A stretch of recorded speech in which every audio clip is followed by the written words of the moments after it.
एक नई सीरीज़ शुरू कर रहा हूँ मोस्ट इम्पॉर्टेंट क्वेश्चंस की, जिसमें मैं तुम्हें सारे इम्पॉर्टेंट क्वेश्चंस बताऊंगा।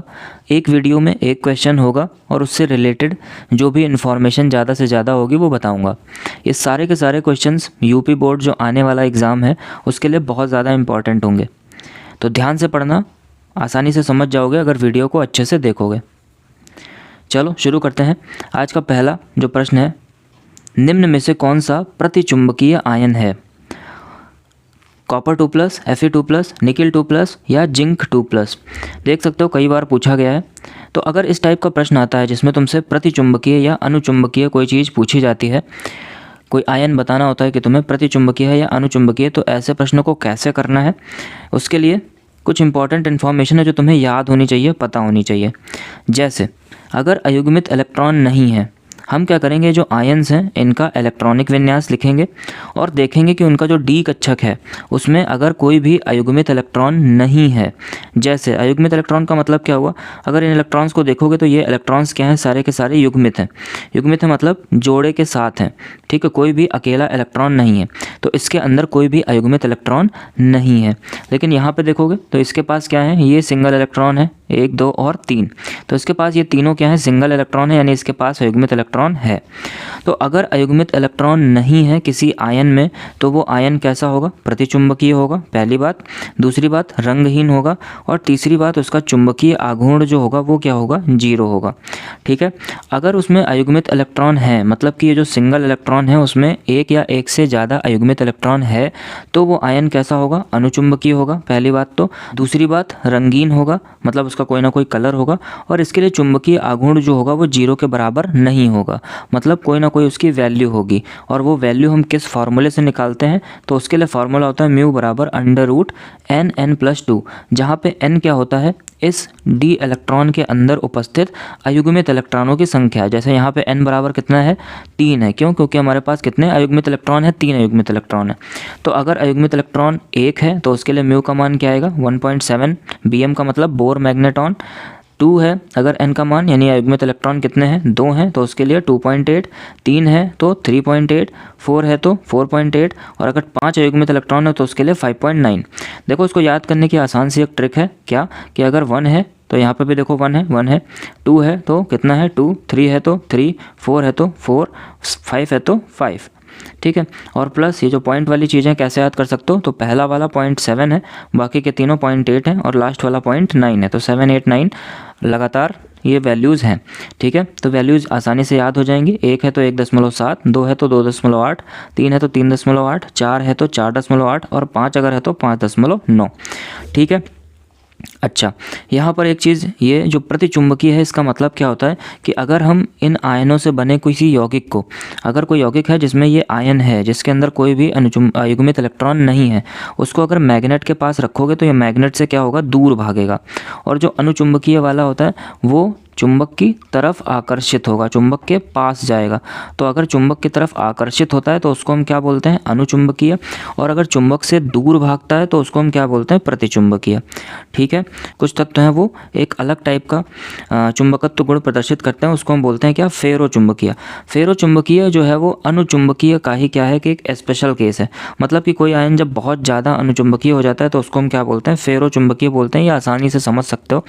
ठीक है, और इसके लिए क्या है, 3 ये एलिमेंट हैं, Fe, कोबाल्ट और निकिल, यही तीनों जो होते हैं डी ब्लॉक के एलिमेंट्स में। अगर मैं डी ब्लॉक के एलिमेंट्स की बात करूं तो उसमें ये तीनों ही एलिमेंट हैं, Fe, कोबाल्ट और निकिल, यानी कि आयरन, कोबाल्ट और निकिल, यही तीनों एलिमेंट हैं जो फेरो चुंबकत्व दिखाते हैं।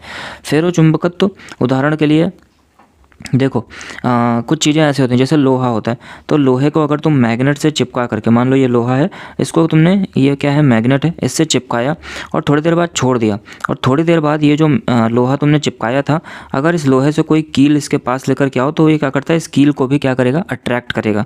तो इसके अंदर क्या होता है, चुंबकत्व का गुण आ जाता है, मतलब चुंबक से चिपकाने पर ये जो लोहा था इसके अंदर भी चुंबकत्व का गुण आ जाता है।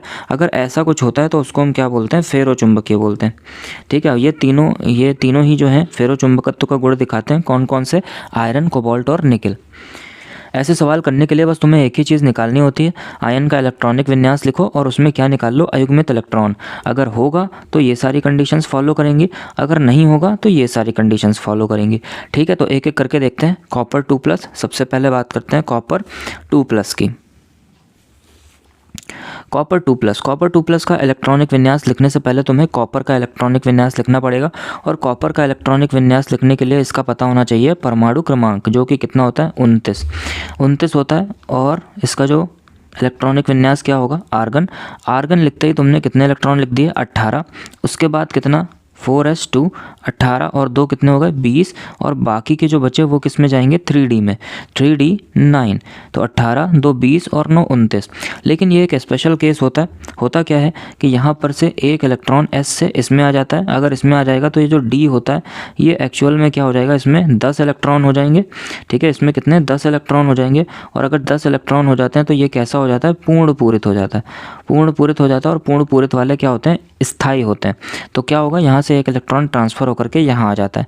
मतलब इसका इलेक्ट्रॉनिक विन्यास क्या हो जाएगा, तो इसका इलेक्ट्रॉनिक विन्यास क्या होगा, फाइनल आर्गन 3D10 4s1। ये इसका एक्चुअल इलेक्ट्रॉनिक विन्यास होता है। पूछा भी जाता है कि कॉपर का इलेक्ट्रॉनिक विन्यास 3D9 4s2 ना होकर के 3D10 4s1 होता है, क्यों? तो उसका कारण तुम आसानी से बता सकते हो, क्यों? क्योंकि D10 अगर हम लिखते हैं तो ये वाला क्या हो जाएगा, पूर्ण पूरित हो जाएगा, जो कि बहुत ही ज़्यादा क्या होता है, स्थायी होता है। चलो ठीक है, कॉपर लिख लिया हमने। हमें क्या लिखना था, कॉपर 2+ का। तो कॉपर 2+ का जब लिखोगे, 2+ का मतलब क्या होगा कि 2 इलेक्ट्रॉन तुम क्या कर रहे हो, निकाल रहे हो। तो कॉपर से कितने इलेक्ट्रॉन निकालने हैं तुम्हें, 2। तो एक इलेक्ट्रॉन तो यहाँ से निकल गया 4s से, और एक इलेक्ट्रॉन कहाँ से, 3D10 से निकल गया। तो क्या बचेगा यहाँ पे, 3D कितना बचेगा, 9 बच जाएगा। मतलब क्या हो जाएगा इसका इलेक्ट्रॉनिक विन्यास, तो आर्गन 3D9। अब देखो डी में कितने इलेक्ट्रॉन बनाने हैं तुमको, 9 इलेक्ट्रॉन बनाने हैं। तो डी बनाने के लिए डी में 5 कक्षक होते हैं, तुम्हें पता है, 1 2 3 4 5 हो गए। अब इसमें कितने, 9 इलेक्ट्रॉन तुमको भरने हैं। तो 1 2 3 4 5 6 7 8 और 9। ठीक है, सब में पहले एक एक इलेक्ट्रॉन भरते हैं, उसके बाद उसका क्या करते हैं, युग्मन। अब तुम्हें यहाँ पे दिख रहा होगा कि ये जो है एक कैसा है, अकेला इलेक्ट्रॉन है, और इसी को हम क्या बोलते हैं, अयुग्मित इलेक्ट्रॉन। क्या बोलते हो, अयुग्मित इलेक्ट्रॉन। तो इसके पास कितने अयुग्मित इलेक्ट्रॉन हो गए, तो इसके पास n बराबर क्या हो गया, 1, यानी कि 1 क्या हो गया इसके पास, अयुग्मित इलेक्ट्रॉन। और अगर इसके पास अयुग्मित इलेक्ट्रॉन है तो ये कैसा होगा, ये होगा अनुचुंबकीय। तुम पढ़ चुके हो अभी थोड़ी देर पहले। अगर इसके पास अयुग्मित इलेक्ट्रॉन है, अनुचुंबकीय होगा, और कैसा होगा, ये रंगीन होगा। ठीक है, चलो नेक्स्ट आयन की बात करते हैं। तो जो दूसरा हमारा आयन था वो क्या था, Fe2+। तो दूसरा आयन Fe2+ का लिखने से पहले Fe का लिखोगे, Fe का कितना, 26। आर्गन लिखते ही 18 हो गए। फिर आर्गन के बाद 4s2, 18 और 2 20, बाकी के बचे 6, वो कहाँ गए, 3D में। तो ये हो गया इसका Fe का आर्गन 3D6 4s2। ठीक है, हमें किसका लिखना है, Fe2+ का। Fe2+ का लिखोगे तो क्या आ जाएगा, आर्गन 3D6। क्यों, क्योंकि 2 इलेक्ट्रॉन हमने क्या करे, यहाँ से 2 इलेक्ट्रॉन को बाहर निकाल दिया। क्या बचेगा, आर्गन 3D6। यानी कि अब डी में कितने इलेक्ट्रॉन है तुम्हारे पास, तो डी में इलेक्ट्रॉन है 6। कैसे भरोगे, डी में कितने कक्षक, 5। कैसे भरना शुरू करोगे, तो 1 2 3 4 5 और कितना, 6। ठीक, अब तुम्हें यहाँ पे दिख रहा होगा कि 4 जो है इसके पास क्या है, 1, ये 2, ये 3 और ये 4। ये 4 क्या है इसके पास, अयुग्मित इलेक्ट्रॉन है। तो इसके पास अयुग्मित इलेक्ट्रॉन कितने हो जाएंगे, इसके पास अयुग्मित इलेक्ट्रॉन हो गए कितने, 4। तो n बराबर क्या, 4 हो जाएंगे अयुग्मित इलेक्ट्रॉन। और अयुग्मित इलेक्ट्रॉन अगर हैं इसके पास तो ये कैसा होगा, अनुचुंबकीय, और प्लस क्या होगा, रंगीन होगा। और इसके लिए म्यू का मान क्या होगा, क्योंकि 4 है तो 4.8 बोर मैग्नेटॉन। ऊपर वाले के लिए म्यू का मान क्या होगा, तो इसके लिए म्यू का मान हो जाएगा कितना, एक ही अयुग्मित इलेक्ट्रॉन था, 1.7 बोर मैग्नेटॉन। ठीक है, नेक्स्ट आयन की हम बात करते हैं। तो अगला आयन हमारा क्या है, निकिल 2+। निकिल 2+ करने के लिए पहले किसका करोगे, निकिल का, और उसके बाद निकिल 2+ का। तो निकिल का परमाणु क्रमांक कितना, 28। क्या आ जाएगा, आर्गन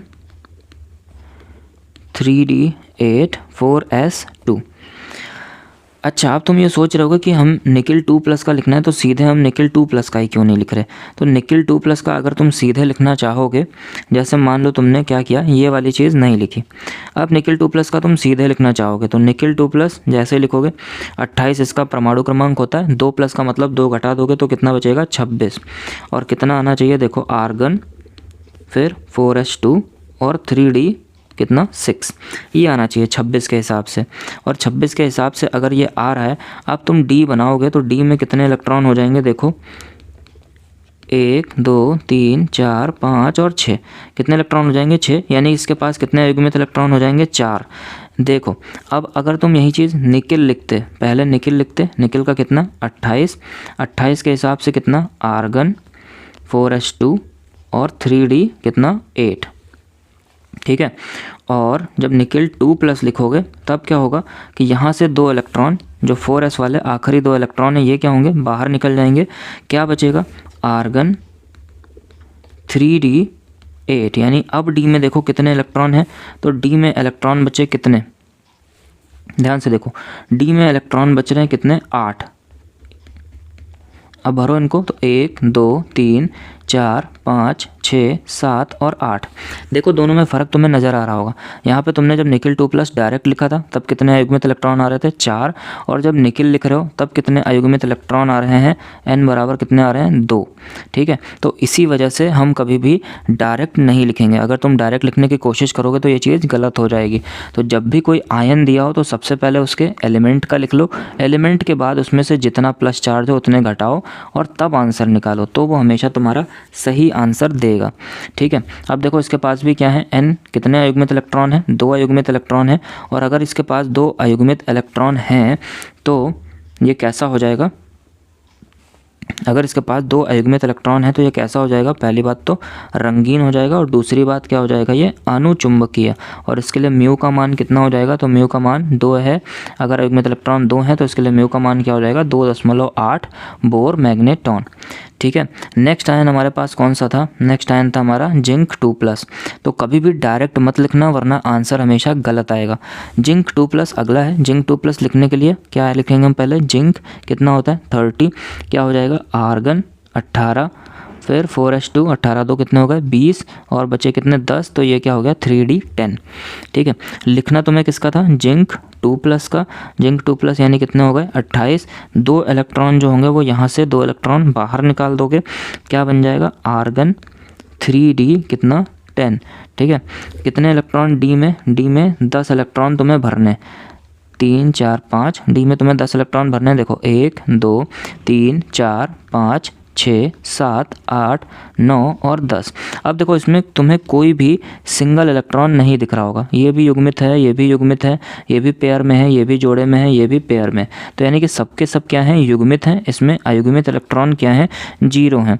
तो अगर अयुग्मित इलेक्ट्रॉन क्या हो गए 0 हो गए, तो इसका मतलब ये वाला कैसा होगा रंगहीन होगा, और कैसा होगा प्रतिचुंबकीय होगा, ठीक है, रंगहीन प्रतिचुंबकीय, और इसके लिए म्यू का मान क्या होगा 0 होगा। और यही तुमसे पूछा गया था कि निम्न आयनों में से कौन सा प्रतिचुंबकीय आयन है, तो आंसर क्या हो जाएगा हमारा जिंक 2+, ये हमारा क्या है प्रतिचुंबकीय आयन है। कोई भी आयन यहाँ पे रखा जा सकता है और कुछ भी प्रश्न पूछा जा सकता है, जैसे निम्न आयनों में से किसके लिए चुंबकीय आघूर्ण का मान क्या है 0 है, ऐसे भी पूछ सकते हैं कि किसके लिए म्यू का मान 0 है, या फिर इनमें से कौन सा रंगीन है, या फिर इनमें से कौन सा क्या है रंगहीन है, कौन सा अनुचुंबकीय है, या कौन सा प्रतिचुंबकीय है, या इसके अलावा क्या पूछ सकते हैं कि किसमें अयुग्मित इलेक्ट्रॉनों की संख्या क्या है, अयुग्मित इलेक्ट्रॉनों की संख्या 0 है, या किसमें अयुग्मित इलेक्ट्रॉनों की संख्या अधिकतम है। तो ये कई तरीके से पूछा जा सकता है, ठीक है। करना तुम्हें सब में एक ही है, क्या निकालना है ये चीज़ ध्यान रखना, क्या चीज़ निकालनी है तुम्हें अयुग्मित इलेक्ट्रॉन निकालने हैं, और वो निकालने के लिए पहले तुम्हें क्या लिखना है इलेक्ट्रॉनिक विन्यास, फिर क्या बनाना है इलेक्ट्रॉनिक विन्यास के बाद फिर क्या बनाओगे डी कक्षक, जितने इलेक्ट्रॉन हैं उन इलेक्ट्रॉनों को भरोगे और क्या निकालोगे अयुग्मित इलेक्ट्रॉन। अगर अयुग्मित इलेक्ट्रॉन 0 है, कोई भी अयुग्मित इलेक्ट्रॉन उसमें नहीं है, यानी कि सारे के सारे युग्मित हैं, तो वो कैसा होगा रंगहीन होगा, प्रतिचुंबकीय होगा और उसके लिए म्यू का मान क्या होगा, 0 होगा। और अगर उसमें अयुग्मित इलेक्ट्रॉन है, एक से ज़्यादा अयुग्मित इलेक्ट्रॉन है, तो वो कैसा होगा, रंगीन होगा और प्लस अनुचुंबकीय होगा और उसके लिए म्यू का मान 0 ना होकर के कोई ना कोई मान होगा जो कि डिपेंड करेगा अयुग्मित इलेक्ट्रॉनों की संख्या पर। ठीक है, ये चीज़ ध्यान देना, बहुत इंपॉर्टेंट है। इतनी इन्फॉर्मेशन जो है ये वाली और ये वाली, ये ज़रूर याद रखना। अगर ये चीज़ें याद हैं तुमको तो आसानी से कर ले जाओगे। ठीक है, चलो मिलते हैं नेक्स्ट मोस्ट इम्पॉर्टेंट क्वेश्चन में। अगर ये वाला क्वेश्चन तुम्हें अच्छे से समझ आ गया हो तो वीडियो को लाइक कर देना और कमेंट में ज़रूर लिख देना कि हाँ सर समझ में आ गया। ठीक है, ज़रूर और ज़रूर लिखना सर समझ में आ गया, और अपने दोस्तों के साथ इस वीडियो को क्या करना है, तुम्हें शेयर करना है। चलो मिलते हैं नेक्स्ट क्वेश्चन में।